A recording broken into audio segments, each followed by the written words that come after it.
詩篇59篇掃羅差人把守大衛的房屋，意圖殺他。那時大衛作這金詩，交給聖詠團長，曲調用幽要毀壞，求主保護。撒上，我的神啊，求你救我脫離仇敵，把我安置在高處，脫離那些起來攻擊我的人。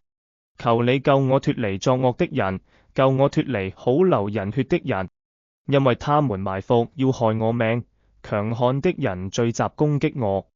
耶和華啊，不是為我的過犯，也不是為我的罪愆。我雖然無過，他們急忙擺陣攻擊我。求你興起，來幫助我，來監察。萬軍之耶和華神以色列的神啊，求你醒起，懲治萬國，不要憐憫行詭詐的惡人。細拉，他們晚上轉回，叫號如狗，圍城繞行。看啊，他們口中噴吐惡言，嘴裏有刀，有誰聽見呢？但你耶和華必譏笑他們，你要嗤笑萬國。我的力量啊，我要等候你，因為神是我的庇護所。我的神要以慈愛迎接我，神要叫我看見我的仇敵遭報。主，我們的盾牌啊，不要殺他們，免得我的子民遺忘。求你用你的能力使他們四散，使他們降為卑。願他們因口中的罪和嘴唇的言語，被自己的驕傲抓住，他們所說的盡是咒罵和謊話。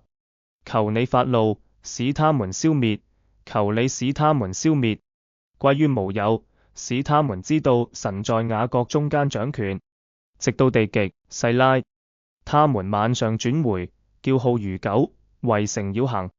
他們到處走動覓食，若不飽足就咆哮不已。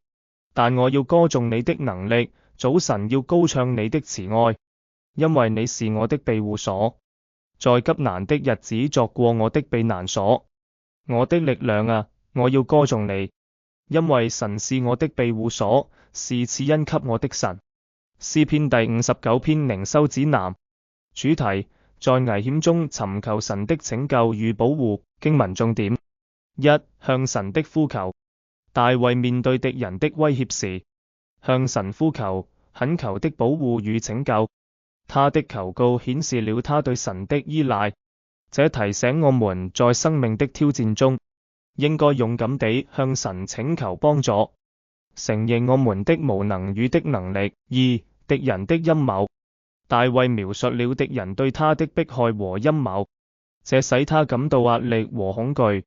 他明白敵人的意圖是邪惡的，這讓我們認識到，生活中可能會遇到不公和威脅，但我們不必孤單面對。三、神的公義。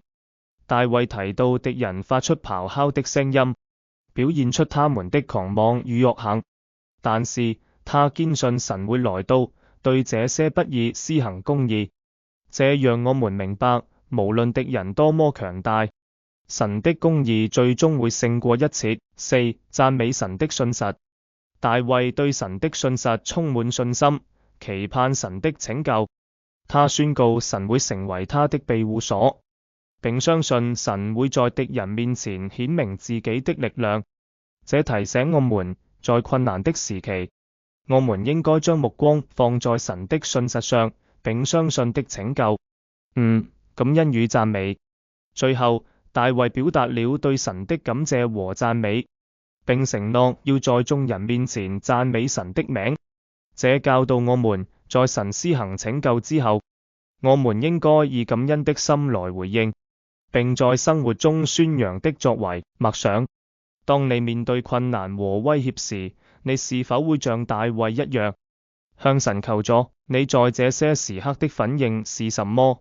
你是否曾經歷過神的拯救？這些經歷如何影響你的信心和對神的讚美？你如何能夠在日常生活中更深地依賴神，尤其是在面對挑戰時？禱告：天父，感謝你在我面對困難和威脅時，總是與我同在。求你幫助我在心中堅定信心，向你呼求並相信你的拯救。